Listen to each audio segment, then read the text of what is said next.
Hello.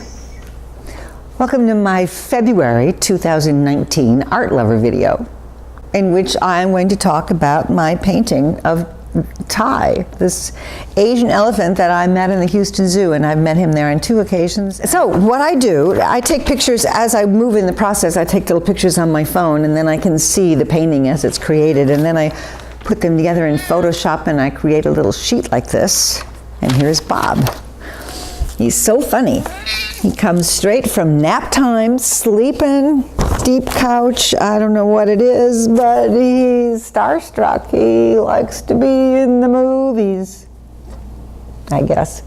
So anyway, this is broken into 20 different steps. Of course, it doesn't really reflect all the steps, but this is going to allow me to do this little video that'll show you what happened and how we went from a blank canvas to this painting of Tai.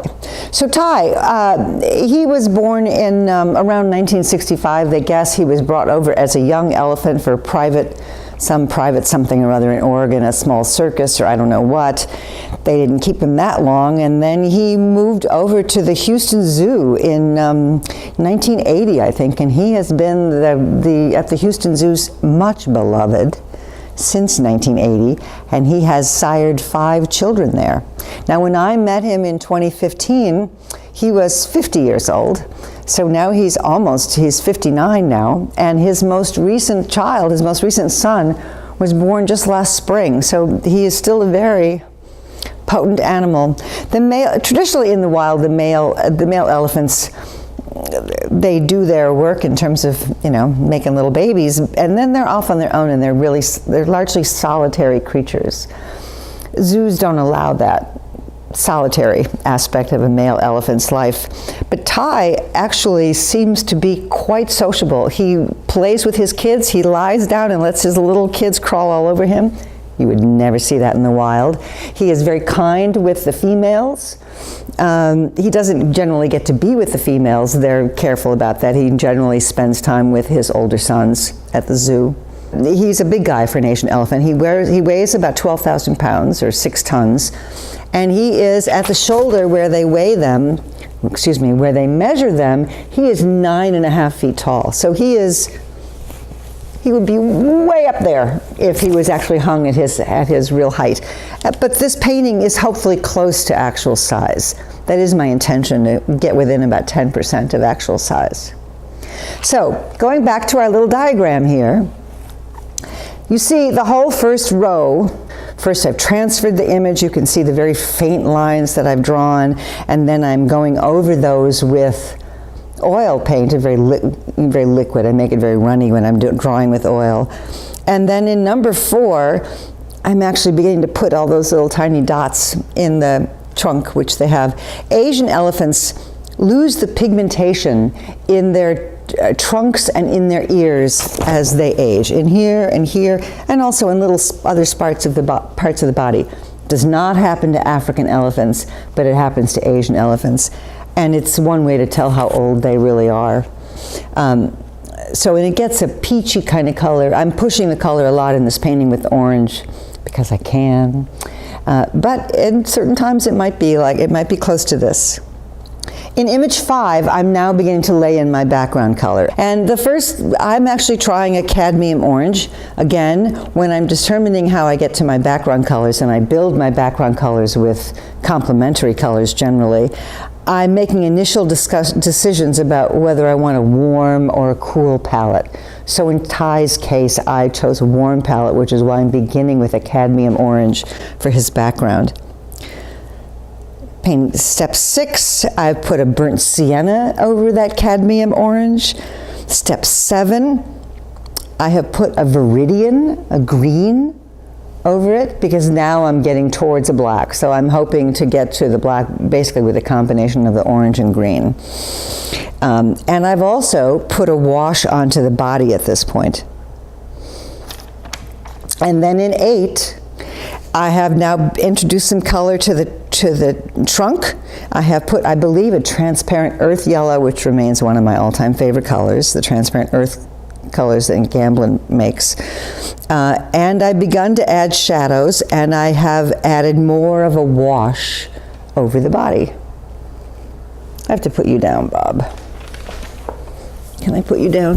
So in 9, now I'm bringing color into the ears, and I have added yet another layer to the background. I have combined burnt sienna and viridian together and added that, and I thought that was going to be my final, but it won't be my final, I'll tell you later. In 10, I'm now beginning to lay in the eyes, and I am deepening the shadows in various places. So something else you'll see in this series on Thai is, especially when it gets to all this detail in the trunk, which is all these tiny little dots, which we'll see up closer later. I'm always doing this dance between making them more prominent and then muting them, and then making them more prominent and then muting them. So I basically am repainting over the same thing multiple times. What this does is give me a depth to the color and a depth to the line. And since I'm painting a three-dimensional being to begin with, I think that helps. So on 11, I have actually muted the lines on the lower part of the trunk again. And in 12, I'm doing more work on the eyes. I'm bringing the eyes out. In fact, it's the first time you actually begin to see this eye. Now we're already up to this row here. I'm renewing the lines on the trunk. Again, it's that going back, not erasing them, painting over them, but not painting over them with an opacity, but painting over them with a transparency where you still can see the line coming through. And then when I paint over it again, the line I'm not trying to perfectly duplicate it at all. I want that variability because it actually helps me to get the really natural end result that I want. In 15, I'm doing a muting wash on the trunk and the ears. Again, I've pushed them out and I'm pulling them back. And at this point, I come up with a bit of a problem. So my first color that I put on the trunk is that thing I mentioned before, which is a transparent earth orange, which is one of my favorite colors. So I put it up here, and then but I've done a lot more work further down in the trunk with colors that have opacity in them. The transparent earth yellow is what it says. It's transparent. It's a translucent color. So if I am putting it on over a white, that white that's underneath is still bringing some luminescence through the paint to the finished products. So I wound up having all this wonderful luminescence that I loved in this part of his trunk. But because I was doing all these muting the colors and then bringing the lines back and then muting and then bringing the lines back, I had lost that transparent quality here in the rest of the trunk. And so I wound up with this conundrum where it didn't feel like the whole trunk was married together, that this part that was luminous here connected to here. And I didn't want to solve it by losing the luminosity up here. I wanted to find a way to bring it back in here. So that's a lot of what I'm doing in the last few stages of the painting, besides adding highlight and adding shadow. I had decided, I went through the orange and the viridian green for the background, but by the time I was nearing completion on this painting, I wanted to be able to see this line here on his flank. And I had to actually bring real black back into my paint.